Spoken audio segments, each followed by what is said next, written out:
is able to place on accounting system and internal control. So the first one is to give appropriate attention to important areas of audit. Audit planning has to be done in accordance with the previous year audit. So depending upon the information which contains all the policy as well as procedures to be followed in an organization.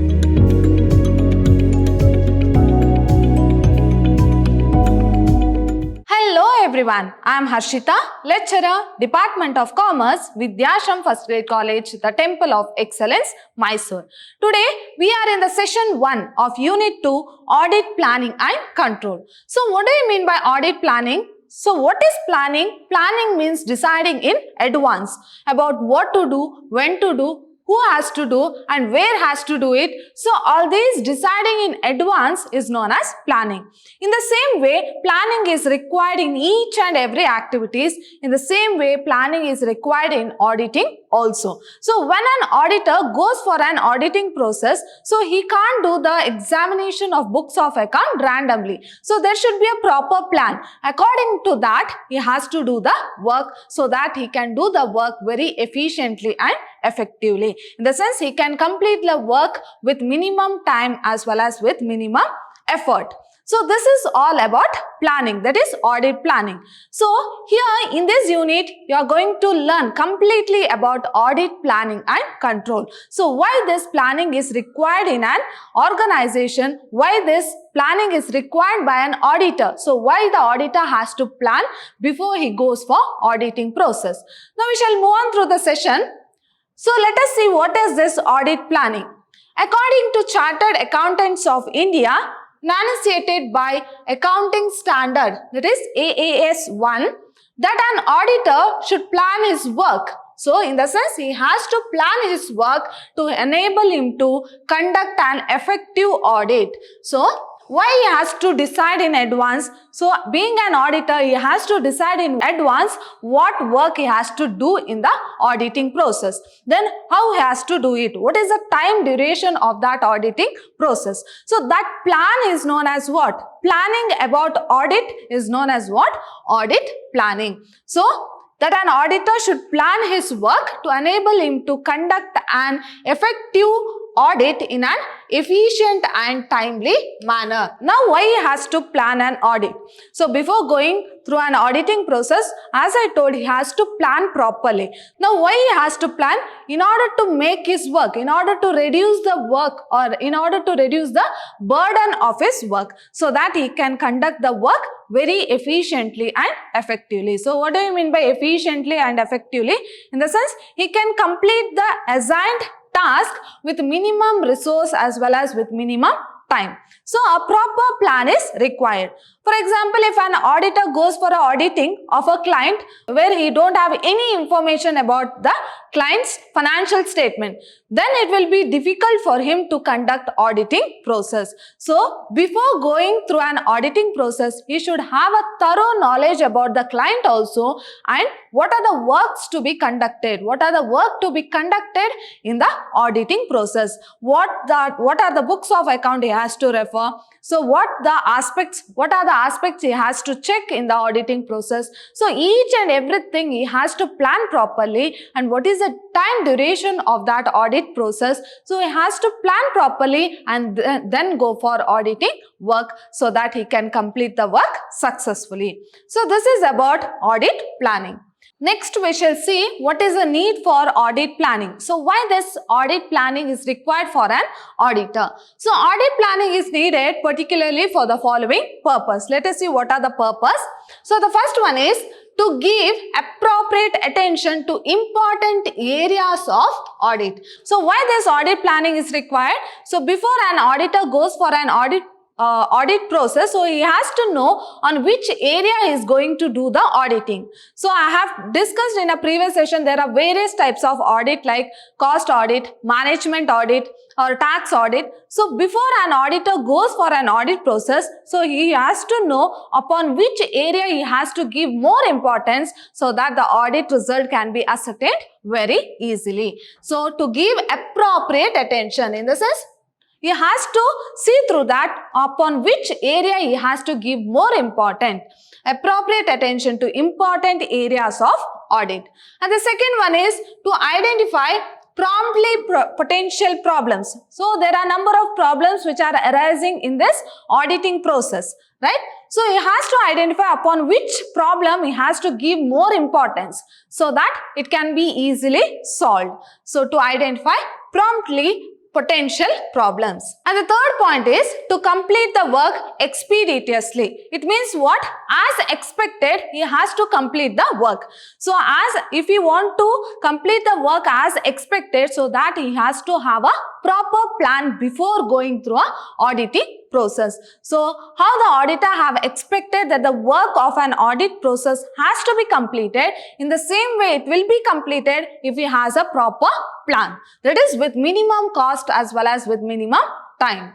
Next, to utilize the assistance properly. So here in this auditing process is not a single person who is doing the auditing. So there are number of assistants who would be working behind an auditor. So to utilize the assistants properly. So through this planning process, here an auditor assigns or he plans what type of work has to be given to which assistant. So here the work will be divided among the assistants. So if the auditor has a proper plan, then each and every assistant will be assigned with respective work. So by having a proper audit planning, so you'll come to know, depending upon their quality or depending upon the quality of work what they are going to do, as well as the qualifications what they have, the work of an audit can be divided among the assistants or the auditor's staff, so that it can be easily assigned and the audit work will be easier. So to utilize the assistants properly, in the sense assigning respective task depending upon the quality as well as performance. Next, to coordinate the work done by the auditor and experts. So here, as I told, the audit work is not done by a single person. Here there are number of person who is working behind an auditor. So it may be audit staff or even the client staff is also working behind an auditor in providing the information to the auditor. So if the auditor has a proper plan, then they can coordinate with each other so that the audit work will be very easy. So there will be no difficulty in audit work if there is a better coordination among the audit staff and client staff as well as the assistants of an auditor. Next, we shall see what are the elements of audit planning. So audit planning involves two elements. Let us see what are the two elements. First one is development of overall plan for the expected scope and conduct of an audit. So this audit planning helps in developing overall plan. That is overall plan in respect to audit work. So this audit planning helps in the development of overall audit plan for the expected scope and conduct of audit. So depending upon the work as well as the scope of an auditing process, so here a overall audit plan can be decided in advance by an auditor. And the next one is development of audit program. So in audit program, it contains number of plans as well as the activities or the procedures that has to be followed in an audit work. So development of audit program showing the nature, timing and extent of audit procedure. So what is the nature of work that has to be conducted and what is the time duration of audit process? Then extent of audit procedures. So what are the audit procedures that has to be performed if they have this audit planning in advance? So if an auditor plans in advance, so it will be easy to frame a audit program which contains the duration of the audit process, nature of the work to be conducted, as well as the division of work depending upon the quality as well as the qualifications of an staff, then extent of audit procedures. So what are the procedures to be followed during this audit process? So this is about elements of audit planning. Next, we shall see what are the factors to be considered in planning an audit. Let us see what are the factors, what are the things that has to be kept in mind while doing an audit planning. So when drafting an audit plan, being an auditor, what are the aspects, what are the things he has to remember? Next, audit planning should ideally commence at the conclusion of previous year audit. Here, audit planning has to be done in accordance with the previous year audit. So, depending upon the information, what it is getting, depending upon the information, based on that information, so current year planning has to be done. So, previous years, so this current year audit plan will be made on previous year's audit. So, through previous year audit, an auditor will come to know upon which area he has to give more importance and what are the things that has to be considered. So, audit planning has to be done as per previous year audit. So, an auditor, so if he has done the previous year audit, he will have an experience. So, he will come to know upon which area he has to give more importance and what are the terms and conditions that has to be considered so that he can easily draft a plan. So, here always audit planning will be based on previous year audit or the experience of an auditor who have already conducted an auditing process. So, in planning this audit, an auditor should consider the following factors. Let us see what are those factors which are kept in mind by an auditor during this audit process. So, the first one is the complexity of audit. So, what are the difficulties that may arise during this audit process? How the audit process is complex? To what extent the audit process is complex? Next, the environment in which the client operates. So, here the environment of the client also plays a very important role in planning an audit. So, here environment is nothing but the client's business. So, here how the business is running, so whether it is in profit or loss or whether it is acting as per law or not, whether it is favorable to law or not, such type of things that has to be remembered by an auditor while drafting an audit plan. So, here first one is the complexity of the audit, in the sense the difficulty that will be faced by an auditor. So, that will be decided in advance. So, here complexity cannot be reduced or cannot be completely deleted. So, it can be reduced or minimized, right? So, in the same way, this complexity of the audit will be taken into consideration. At the same way, the environment of an auditor's client. So, here how the business of the client is running. So, depending upon that, audit planning can be made. Next, his previous experience with the client. So, this I have already told you.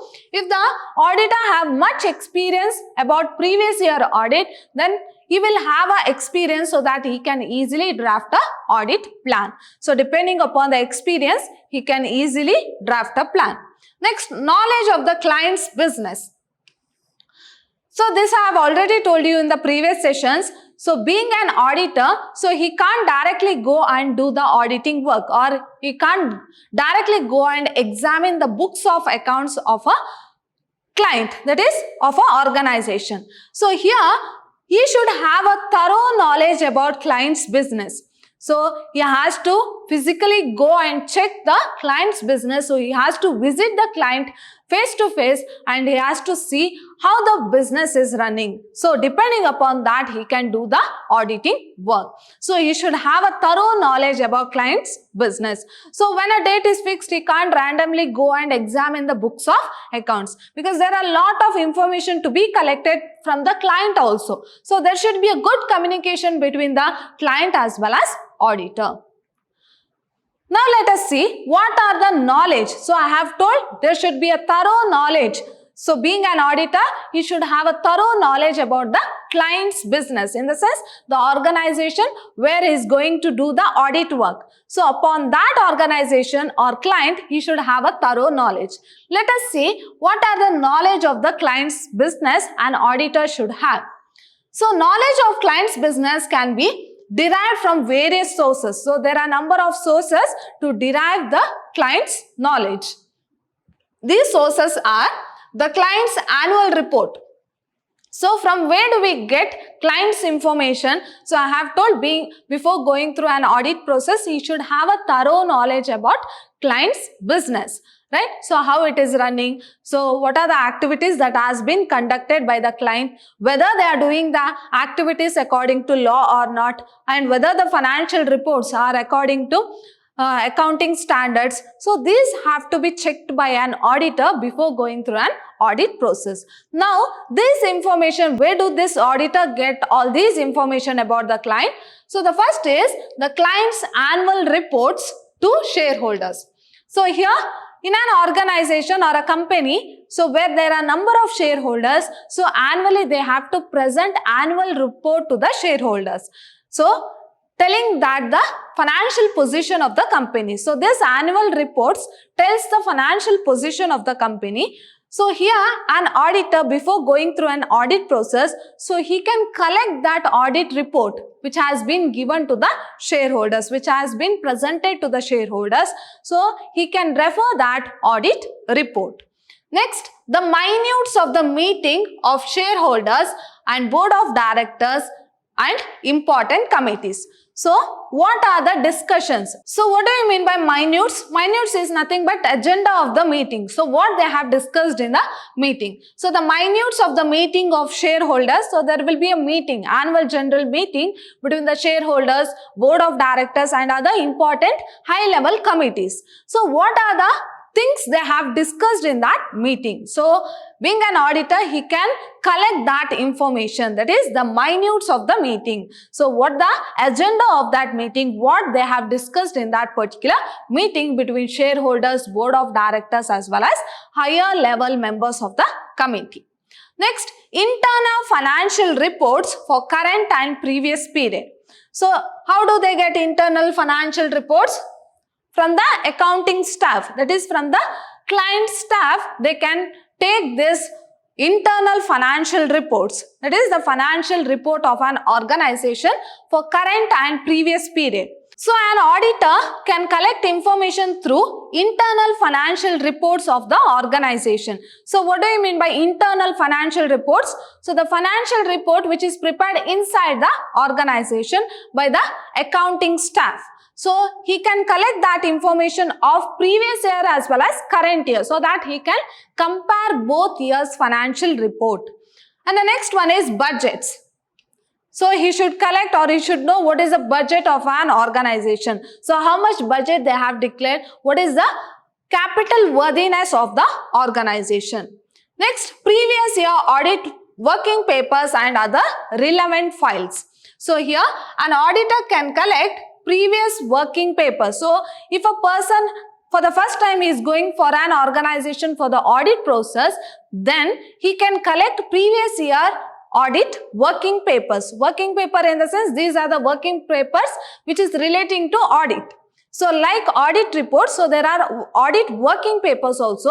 So being an auditor, he can collect that audit working papers, because this audit working papers has to be preserved in an organization. So here an auditor, while doing or while examining the books of accounts, so he might prepare some audit working papers, so that will be preserved in an organization. So being an auditor, if he goes for this audit process, he can collect that previous year's audit working papers and he can go through that. Next, discussions with the client. Of course, there should be a good communication between the client as well as auditor. So, for an auditor, in order to do his task very easily, there should be a good communication. In the sense, this auditor has to depend upon number of information from the clients. So, there should be a good communication as well as discussions between the client. He should not hesitate for any of the doubt which is arising during this audit process. So, he can consult the client and clarify the doubts.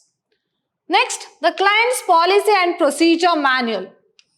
So here the client or nothing but the organization will have certain procedures as well as principles to be followed in an organization. So being an auditor, he can collect that policy as well as procedure manuals of an organization, which contains all the policy as well as procedures to be followed in an organization. Next, relevant publications of the institute and professional bodies, trade journals, industry publications, magazines, newspapers, etc. So here, if there is any publication in these respect, so being an auditor, he can collect that information. Next, visit to client business premises. So before going through an audit process, an auditor has to meet face to face. So he has to meet the client face to face. He has to go to the business of the client and you have to verify the business. In the sense, physically he has to visit the business premises. So I have told you, before an auditor goes for this audit process, so he should have a thorough knowledge about the client's business. For that, he has to physically visit the client business and collect the information. So it's not that randomly going and doing or examining the books of account.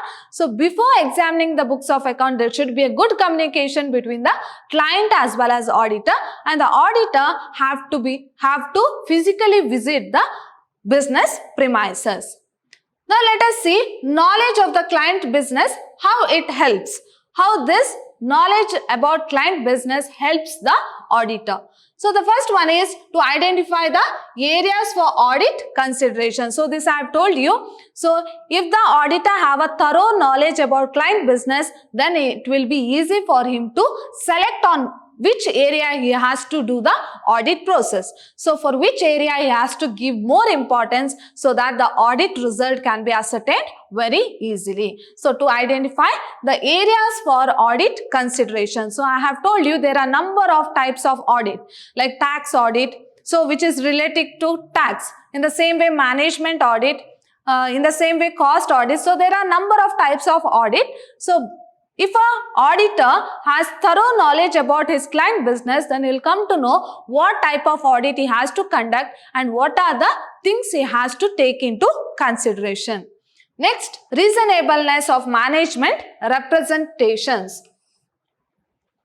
So, what are the reasons? So, what is the reasons for an organization to go for audit process? So, he will come to know what is the reason for audit process. Next, to make proper judgment regarding the appropriateness of accounting policies and disclosures. So, this communication with the clients will help an auditor to make a proper judgment regarding the policies and procedures of accounting information. So, if there is no proper information or if there is no proper communication, then for an auditor, he will not have sufficient information in order to draft the audit report.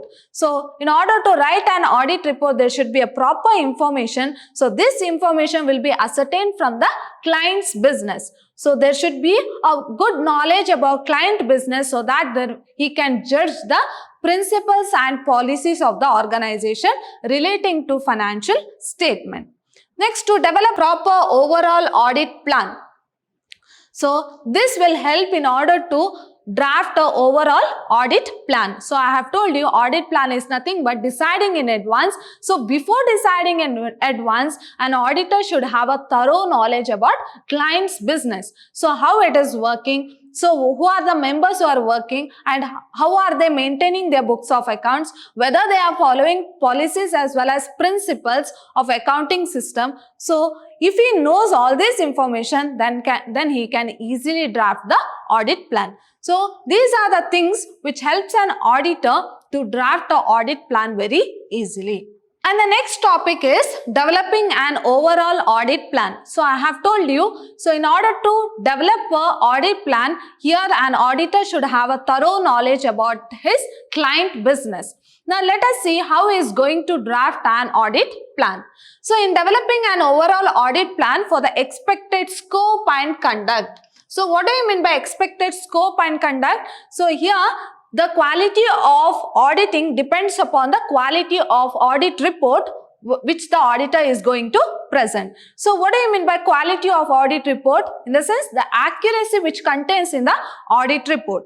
So, expected scope and conduct. So, in order to get an accurate audit report of the auditor should consider certain matters. So, here let us see what are the matters that has been considered by an auditor in order to get the audit report very accurate. So, you know, audit planning is very important. At the same time, let us see how he is going to draft an audit plan. Those matters are, first one, the terms of his engagement and any statutory responsibilities. So, what do you mean by statutory responsibility? So here he has to follow all the terms and conditions according to law. So here how he is going to examine the books of accounts? Depending upon the, or as per law, he has to maintain the, or he has to examine the books of accounts. Here on the other side, the accountant have to maintain books of account as per particular law. So here also, being an auditor, he should know that law and he has to examine the books of account as per the law. So the terms of his engagement and any statutory responsibilities. So here each and every books of account has to be examined as per law. Next, the applicable legal and statutory requirements. So there are certain legal procedures to be followed as well as the procedures or the rules which has been described by law. So he has to follow that rules as well as legal procedures. Next, the accounting policy adopted by the client and changes in those policy.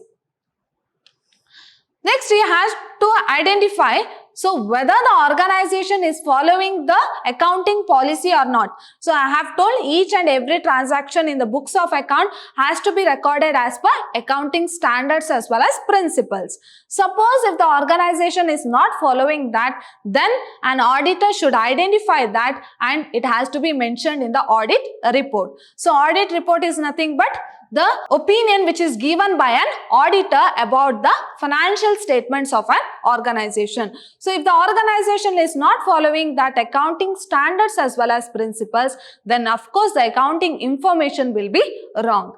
So the accounting policy adopted by the client and changes in those policy. So whether the organization is completely following the accounting policy or not, or what changes they have made in the accounting policies. And the next one is the effect of new accounting and auditing pronouncements on the audit. So here how the auditor has to plan his audit depending upon the previous year audit process, right? So if he has lot of experience, then he will refer the previous year audit. Suppose he is a new auditor, then current year audit itself have to gain him the experience. So here the effect of new accounting and auditing pronouncements on the audit. So in such cases, he have to refer previous years of audit of other auditors also.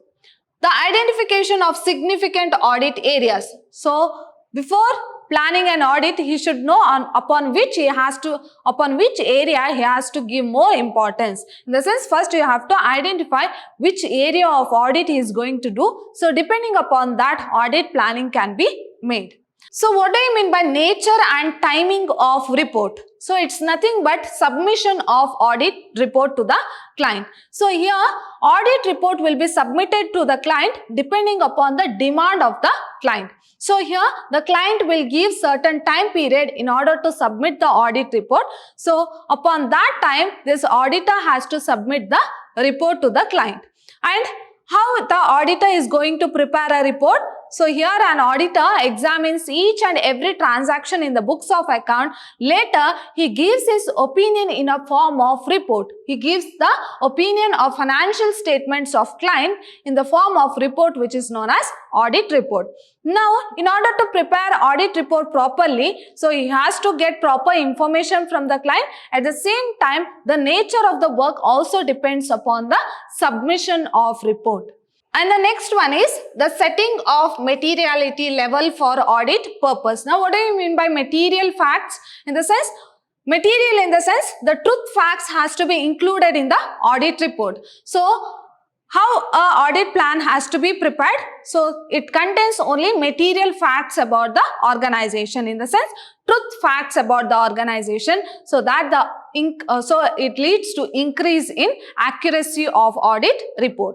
Next, the conditions requiring special attention say the possibility of material error or fraud or the involvement of parties in whom directors or persons who are substantial owners of the entity and are interested and with whom transactions are likely to be made. So here, being an auditor, he should consider each and every aspect here. So he should give special attentions for the material facts, in the sense truth facts, so that the accuracy of audit report will be good.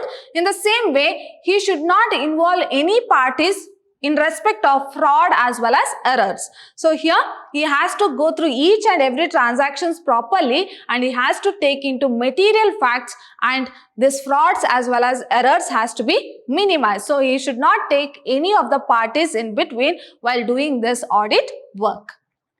Next, the degree of reliance is able to place on accounting system and internal control.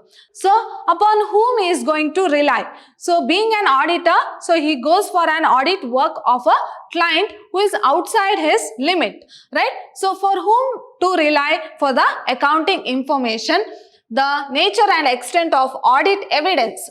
So, here I have told you, when an auditor goes for an audit work, so he has to check each and every transactions with relative evidence. So he has to physically verify the assets and liabilities. At the same time, for each and every transaction, what are the documentary evidence which are there in the organization, he has to verify that also. So in an audit plan, so he will plan how he is going to verify these documents as well as how he is going to verify the physical verification of assets and liabilities, so that it will be easy for him to do the auditing work.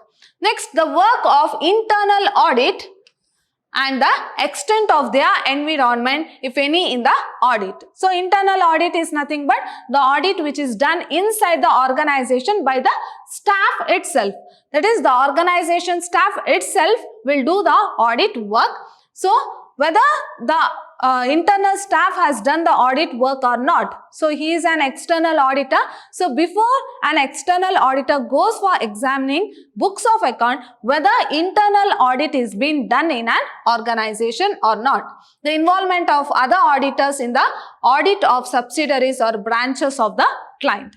So, here whether the auditing is done by the internal auditors or not, and what is the result of that internal audit. Then later, an external auditor will be appointed for the external auditing process. The involvement of experts. So here, of course, in an audit plan, so an auditor should decide whether he needs an expert or not. So he will not be specialized in all the field. In such cases, so it is the duty of an auditor to go through the help of experts. So, the involvement of experts, the allocation of work between joint auditors.